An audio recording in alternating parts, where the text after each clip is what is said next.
오늘도 절세 뉴스 탑3로 문을 활짝 열어보도록 하겠습니다. 첫 번째 절세 뉴스입니다. 법여권 의원들이 참여한 기본소득 관련 토론회에서 모든 소득 원천의 5%, 재산세 공시가격의 1% 정률로 과세하자는 의견이 나왔습니다.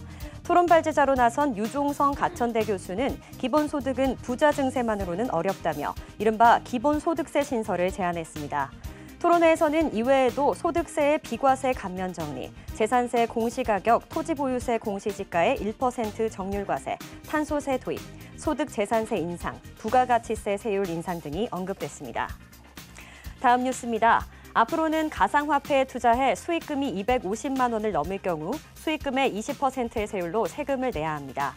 만일 내년부터 비트코인 같은 가상화폐에 1,000만 원 차익을 봤다면 기본공제 250만 원을 뺀 나머지 750만 원의 20%인 150만 원을 세금으로 납부해야 합니다. 하지만 1년 동안 얻은 소득이 250만 원 이하일 경우에는 세금을 매기지 않습니다. 또한 가상화폐 자산을 자녀에게 물려줄 때도 상속증여세를 내야 합니다.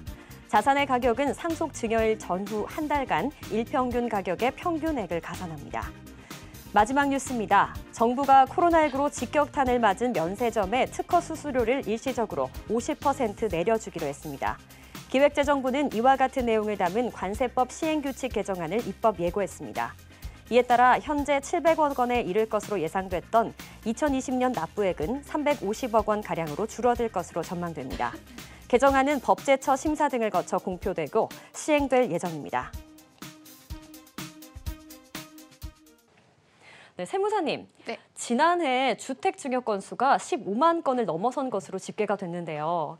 이 상속 증여세는 무려 10조 3,753억 원으로 그 증가율이 이례적인 수준이라고 하더라고요. 이렇게 상속 증여세 수가 많이 거친 이유가 뭔가요? 아무래도 공시지가가 상승을 하면서 주택 가격 자체가 오른 요인도 있고요.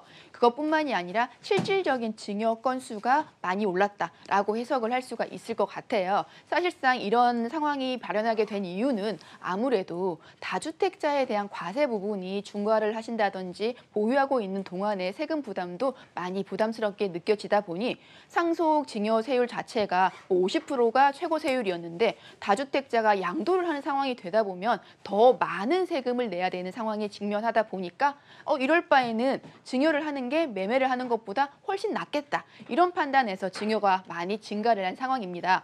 그런데 이게 증여는 상속과 맞물려서 함께 검토를 해야 하다 보니까 아무 생각 없이 그냥 남들이 한다 했을 때 같이 하면은 나랑 상황이 다르기 때문에 안 맞는 의사결정을 하실 수 있어요. 그렇기 때문에 상속과 증여에 대한 공부를 면밀히 하고 나서 하는 게 필요하다. 이런 생각이 들어서 저희가 2021년 절세 대책에 대해서 세미나를 준비를 하게 됐습니다. 관련된 내용으로 보시면은 상속에 꼭 필요한 절세 전략이기는 하지만 상속은 사실상 증여와 자산 보유와 맞물려져 있기 때문에 그것까지 전반적으로 다 꿀팁을 알려드린다라고 생각을 하시고 세미나에 참석을 하시면 내가 몰랐던 세무 정보, 절세 팁에 대해서 알아가실 수 있을 것 같습니다. 네, 이렇게 긴급 절세 세미나 참여하셔서 전략 그리고 팁 많이 얻어가시길 바랍니다.